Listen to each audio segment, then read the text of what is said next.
आप सब के मार्गशीर्ष मास की देव दीपावली शुक्ल पक्ष की देव दीपावली का दिन हो। सुंदर पवित्र देव दीपावली शिव महापुराण की कथा चल रही है। भाव से देव दीपावली का महोत्सव आप आनंद के साथ मनाइए। देव दीपावली का स्मरण रहता है, बड़े भाव से आनंद से आप करिए, छबिए और दिल से करिए। बाबा की जितनी दिल से आह्वान कर सकते हो, आराधना कर सकते हो करो, प्रार्थना करो बाबा से, बाबा आपको स्वीकार करे। देव दीपावली का दिन हो, 7 पुष्प, कितने फूल? 7 पुष्प। देव दीपावली के दिन कोई भी 7 पुष्प, कोई भी जो तुमको मिल जाए, 7 पुष्प अपने घर के पास में, घर के अंदर जो मटका होता है, हंडा होता है, पानी का बर्तन होता है, रसोई घर में जहाँ तुम पानी भर कर रखते हो, 7 पुष्प को उस स्थान पर रखिए देव दीपावली के दिन। और देव दीपावली के दिन सुबह के समय पर अपने उस परिंडे की जगह पर, मटके वाली जगह पर, हंडे वाली जगह पर रखकर 7 घी के दीप रसोई घर के अंदर प्रज्वलित करिए। 7 दीप की पूजन करिए और पूजन कर कर वो 7 पुष्प जब दीप ठंडे हो जाएं, पूर्ण तरह से आनंद के साथ सुबह के समय जब आप पूजन कर लें, उन 7 पुष्प को दिन भर में से कभी भी देवाधिदेव महादेव के दरवाजे पर, शिव के दरवाजे से मतलब है शंकर के ऊपर, अगर शिव के मंदिर नहीं जा सकते तो बेलपत्री के नीचे, बेलपत्री के नीचे भी नहीं जा सकते तो पवित्र नदी के तट पर, या पीपल के वृक्ष के नीचे, या आंवले के वृक्ष के नीचे, वो 7 पुष्प को अपनी कामना कर कर लक्ष्मी प्राप्ति के लिए कुछ देर रख दें। रखने के बाद एक पुष्प उसमें से वापिस बाबा से कुबेर भंडारी का भंडार भरने के लिए लेकर आए, उसको अपने पास में रख कर देखना। अगले साल जब देव दीपावली आएगी तब तुम्हें याद आएगी कि बाबा ने भंडार भरा, खाली नहीं रखा। तो 7 पुष्प 7 दीप, सुख देने वाली देव दीपावली। सुनेंगे हम उसको, सहज नहीं है शिव। देवाधिदेव महादेव ने कहा, सुनो लक्ष्मी, दीपावली के दिन संसार के मनुष्य दीप लगाकर अपनी दिवाली मनाते हैं। जिस दिन मैंने त्रिपुरासुर का संहार करा, त्रिपुरारी बना, आज सारे देवताओं ने दिवाली मनाई है। सुनो लक्ष्मी, जिसके दरवाजे पर दीप प्रज्वलित हो, उसी दरवाजे के 5 दीप वृक्ष के नीचे, तालाब, बावड़ी, नदी, कुआं के स्थान पर, किसी शिव मंदिर की चौखट पर, अपने घर के बाहर के चौक पर, तुलसी के क्यारे पर, जिसके द्वार से ये 5 दीप निकल कर जाएं, लक्ष्मी तो देव दीपावली के दिन उनके घर में प्रवेश करना, तो वर्ष भर निकल कर बाहर मत जाना, साल भर निकल कर बाहर मत जाना। दीपावली के दिन जितना लक्ष्मी का प्रभाव है, उससे 1000 गुना जाना प्रभाव लक्ष्मी जी का देव दीपावली के दिन होता है। एक देव दीपावली आती है, कभी तुम लोगों ने पढ़ा? पंचांग में, कैलेंडर में उसका वर्णन आता है। पढ़िए देव दीपावली, अरे बोलो तो जम के पढ़िए। एक देव दीपावली आती है, एक दीपावली, एक देव दीपावली। इन दोनों दीपावली के दिन अगर प्रयास करना, अगर बहुत कष्टमय जीवन चल रहा हो, फैक्ट्री भी ना चले, दुकान भी ना चले, व्यापार भी ना चले और कर्जा बढ़ते जा रहा हो, टेंशन ही टेंशन पूरी जिंदगी में हो रहा हो, कहीं से संपदा आ नहीं रही हो, धक्के की जिंदगी चल रही हो, तो एक बार मधु का प्रयोग कर कर देखना। महालक्ष्मी की अगर पूजन कर रहे हो देव दीपावली पर या दीपावली पर, तो पान के पत्ते पर एक शहद की बिंदी रखकर लक्ष्मी जी को भोग लगाइए और शंकर जी के मंदिर में उसी दीपावली को या देव दीपावली पर शंकर भगवान के शिवलिंग पर एक पत्ते पर या पुष्प पर 1 बूंद शहद लगाकर शिव जी को समर्पित कर कर देखिए। अगला वर्ष तक इंतजार करना, बाबा आपकी जिंदगी में 4 चांद ना लगा दे उस मधु के बल पर, तो आनंद के लिए प्रयास करिए। मधु में क्या बल है, ये शिव महापुराण की कथा कर रही है। लक्ष्मी जी को श्राप दिया गया, तू अश्व की योनि में जाएगी, अश्वी बनेगी, घोड़ी बनेगी। भगवान नारायण ने लक्ष्मी को पृथ्वी पर भेज दिया। लक्ष्मी जी पूरी रात्रि, अमावस्या की रात्रि अंधेरे में भ्रमण कर रही हैं, कहीं उनको जगह नहीं मिली। एक दरवाजा खुला था, दीपक टिमटिमा रहा था, लक्ष्मी जी उसमें प्रवेश कर गई। बूढ़ी माँ कपड़े बना रही थी, भोजन मंगा, भोजन था नहीं। बूढ़ी माँ ने शहद का डब्बा ढूंढ लिया, मधु की डब्बी ढूंढ ली। उस मधु की डब्बी को, उस शहद की डब्बी में से थोड़ा सा मधु लाकर लक्ष्मी जी को दे दिया। थोड़ा सा मधु लाकर, थोड़ा सा शहद लाकर लक्ष्मी जी कहते हैं काशी में देव दीपावली होती है, काशी में देव दीपावली होती है, बड़ी बड़ी भव्य रूप में होती है। क्यों होती है? क्योंकि इस काशी की पवित्र भूमि पर भगवान नारायण लक्ष्मी जी को लेकर आए थे और लक्ष्मी जी कह रही थी कि सारा वैभव मेरा है। जब लक्ष्मी जी गई वैभव देने के लिए, लक्ष्मी के पास में वैभव नहीं बचा था, वैभव नहीं था। तब बाबा भगवान नारायण लक्ष्मी जी को लेकर काशी की पवित्र भूमि पर आ गए। विश्वनाथ की धरा पर लाकर माता लक्ष्मी को खड़ा कर दिया और लक्ष्मी जी से कहा, झोली पसार कर मांग। लक्ष्मी, ये वो कुबेरेश्वर महादेव है, ये वो विश्वनाथ है जो दुनिया का भंडार भरता है, तो तुझे भी वैभव देगा। तब मेरे कुबेरेश्वर बाबा ने लक्ष्मी की झोली में वैभव दिया। भूल से भी एक बेलपत्र अशोक सुंदरी के स्थान पर कोई कुंवारा व्यक्ति जिसकी शादी नहीं हो रही, 40 साल का हो गया, ब्याह नहीं हो रहा, संबंध नहीं आ रहा है, बेटा बेटी, एक बेलपत्र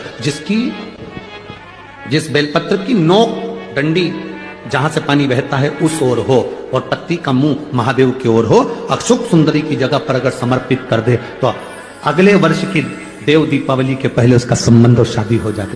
अश्वमेध यज्ञ का अश्व एक क्षण के लिए बैकुंठ जाता है। अशोक सुंदरी पर चढ़ाया गया जल, जब शिव जी पे चढ़ाते चढ़ाते जल को अशोक सुंदरी पर चढ़ा देते हैं तो वो जल पितरों के पास जरूर जाता। जैसे अपने कोई कामना करते हैं, अपना कोई काम नहीं हो रहा, कोई प्रॉपर्टी अटक गई, कोई कार्य अटक गया, कोई पैसा अटक गया, कोई लक्ष्मी अटक गई, तो अपन 5 जगह पर जल चढ़ाना चालू कर देते हैं। कितनी जगह पर जल चढ़ाते हैं?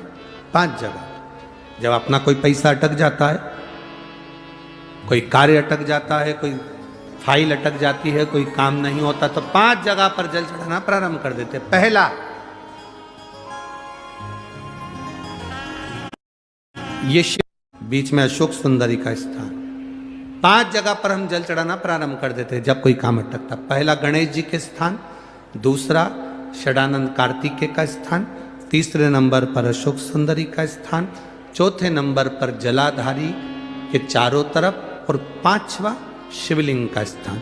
जब हम यहाँ से जल चढ़ाना चालू करते हैं, फिर जल को यहाँ चढ़ाते हैं, फिर मध्य चढ़ाते हैं, फिर जलाधारी पर चढ़ाते हैं, उसके बाद शिवलिंग पर हम जल चढ़ाते हैं और धीरे धीरे जल चढ़ाकर अपनी जब कामना कहते हैं, कितना भी कहीं पर भी पैसा अगर अटका होता है, 3-4 महीना अगर लगातार रोज जल चढ़ा है तो बाबा रास्ता खोज ही देता है, वो आता ही रहता है। जिसके ठाकुर जी पर, जिसके मंदिर में, जिसके देवी देवता पर अगर पुष्प को उल्टा रख दिया जाए तो जितने शुभ कार्य हमारे घर में होने वाले रहते हैं वो सारे टलते चले जाते हैं। आज की जगह कल, कल की जगह परसों, परसों की जगह नरसों, नरसों की जगह खरसों। तुम करके देखना, अपने आप शुभ कार्य टलेंगे। इसलिए भगवान के सम्मुख में जो पुष्प चढ़ाया जाता है वो सीधा चढ़ाया जाता है। यहां तक शास्त्र कहता है अगर भगवान को पुष्प चढ़ा रहे हो तो अगर सीधा और उल्टा नहीं मालूम तो नीचे की जो डांट है उसको तोड़ दीजिए और पत्ती की पत्ती, पंखड़ी की पंखड़ी भगवान को समर्पित कर दीजिए। वो शिव जी को स्वीकार होगा, वो भगवान को स्वीकार होगा। ये उसी में कहा है, उसी में कहा।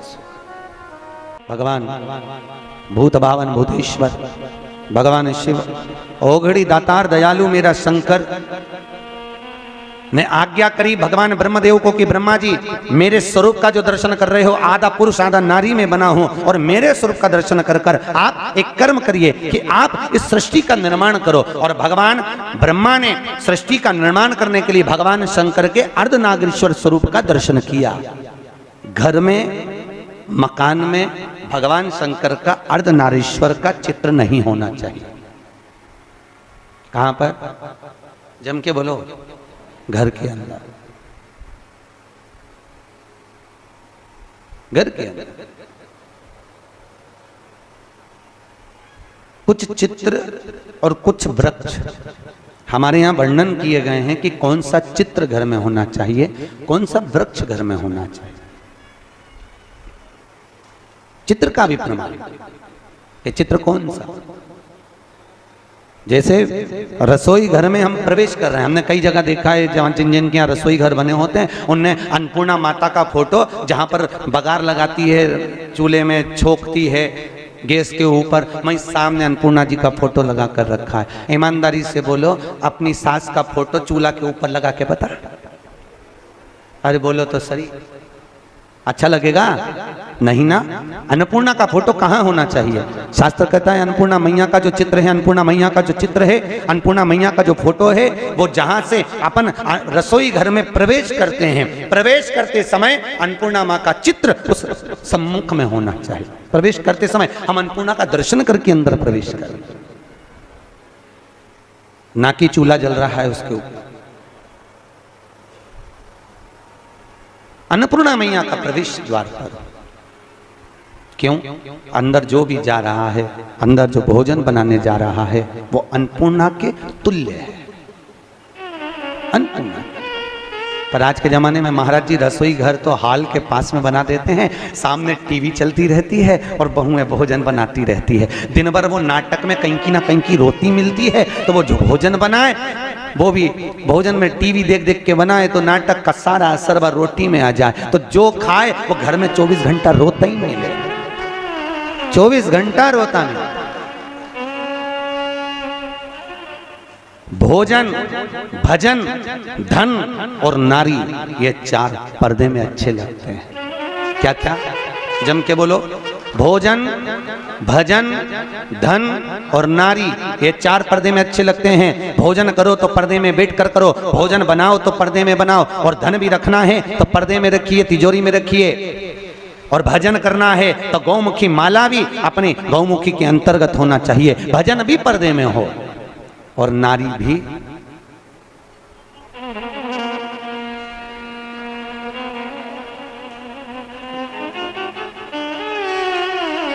अब आज तीसरा दिन हो गया, बोलना नहीं पड़े जी जियो, हमारा क्या जाए, हम तो बोल देते हैं कि देखो ये सब चीजों का बड़ा प्रमाण है।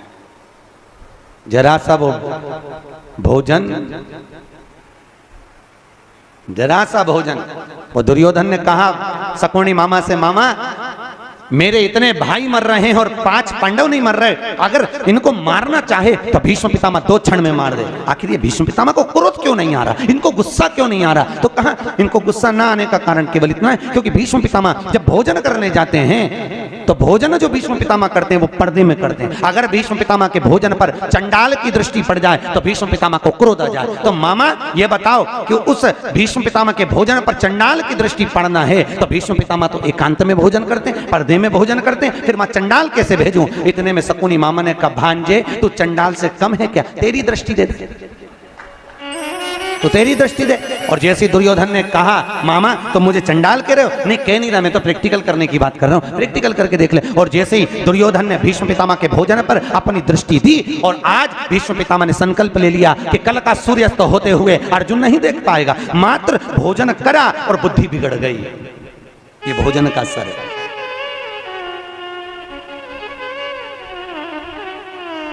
शादी में, पार्टी में पति और पत्नी जब शादी में, विवाह में जाते हैं तो या तो उन दोनों का झगड़ा जाते समय होता है या फिर आते समय होता है, जरूर होता है, पक्का है, बिल्कुल निश्चित।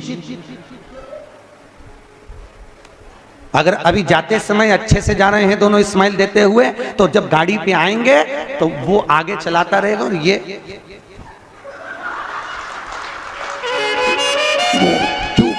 बोले आवाज तक कुछ आवाज वो बोलेगा,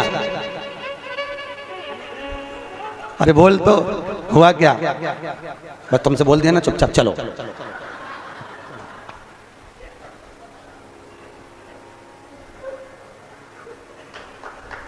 चलो चुपचाप। क्यों? अब कोई समझ तो पाया नहीं, कथा में समझ जा। भोजन का असर है, जैसा खाया अन्न वैसा हो गया मन।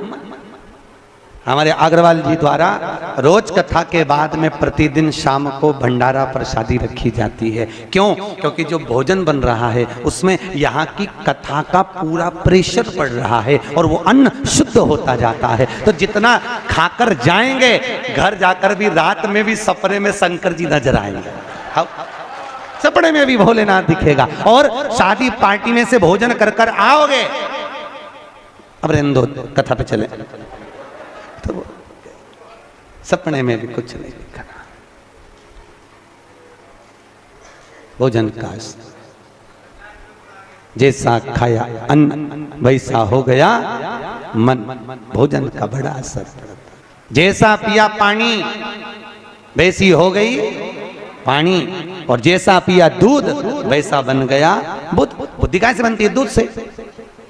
गौ माता का दूध पियोगे तो गाय जैसे निर्मल हो जाओगे, थैली का पियोगे तो थैली, डब्बा पियोगे तो डब्बा। तुम जैसा दुग्ध का पान कर रहे हो वैसी अपनी प्रवृत्ति बन रही है। भीष्म गीता के अंतर्गत भीष्म पितामह ने बाणों के सैया पर पड़े रहकर अर्जुन को ज्ञान उपदेश दिया। अर्जुन, 4 तरह का भोजन बेकार होता है। अर्जुन ने पूछा, महाराज कौन कौन सा पितामह? पितामह ने कहा 4 तरह का भोजन बेकार है। पहला, अर्जुन, जिस भोजन की थाली को कोई लांग कर चले जाए वो नाली में पड़े हुए कीचड़ के बराबर है। दूसरे नंबर का भोजन, जिस भोजन की थाली में ठोकर लग गई वो कीचड़ के बराबर है। और तीसरे नंबर का भोजन, जिस भोजन की थाली में केश पड़ा हो, बाल पड़ा हो, वह दरिद्रता प्रदान करने वाला होता है। और चौथे नंबर का भोजन, अर्जुन सुन, पति और पत्नी अगर एक ही थाली में साथ बैठकर भोजन कर रहे हो तो वो मदिरा के बराबर होता है, मदिरा के तुल्य है। और अर्जुन, पति के जीवने के बाद अगर पत्नी उसी थाली में भोजन करती है तो वो चारों तीर्थों के मंदिर के प्रसाद से बड़ा महाप्रसाद बन जाता है। उस प्रसाद को वो ग्रहण करता। अब तुम्हें सास कितना समझाती है, बेटा साथ में बैठ के मत खाओ, पर तुम्हें बुरा लगता है। तुम्हें लगता है बताओ ये तो हमारा भला ही नहीं चाहती है, हमारा बुरा चाहता है। भैया वो क्यों कह रही है उसको मालूम है कि ये भोजन श्रेष्ठ नहीं होगा। हाँ, अगर दोनों को साथ बैठ के खाना है तो 2 थाली लगाओ, एक साथ बैठो, एक साथ खाओ, मना नहीं है। पर भोजन की एक थाली में दोनों को भोजन नहीं करना चाहिए।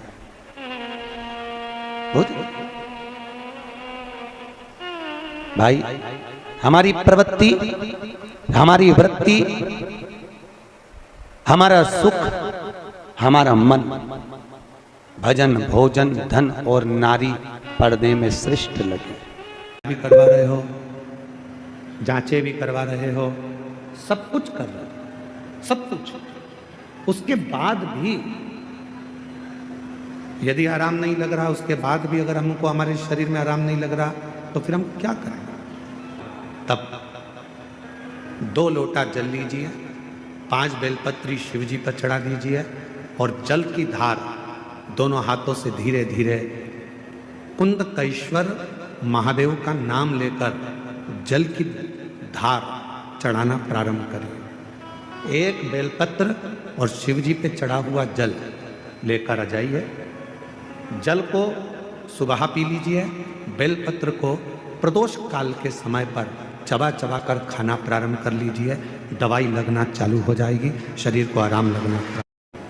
श्री शिवाय नमस्तुभम। 21 नवंबर माघ से शुक्ल पक्ष की प्रतिपदा देव दिवाली विशेष उपाय 5 दीपक विवाह लक्ष्मी प्रिय भोग पुष्प के बारे में बताए गए।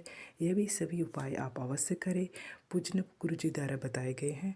तो ये वीडियो अच्छी लगी है तो लाइक शेयर करना बिल्कुल ना भूलें। हर हर महादेव।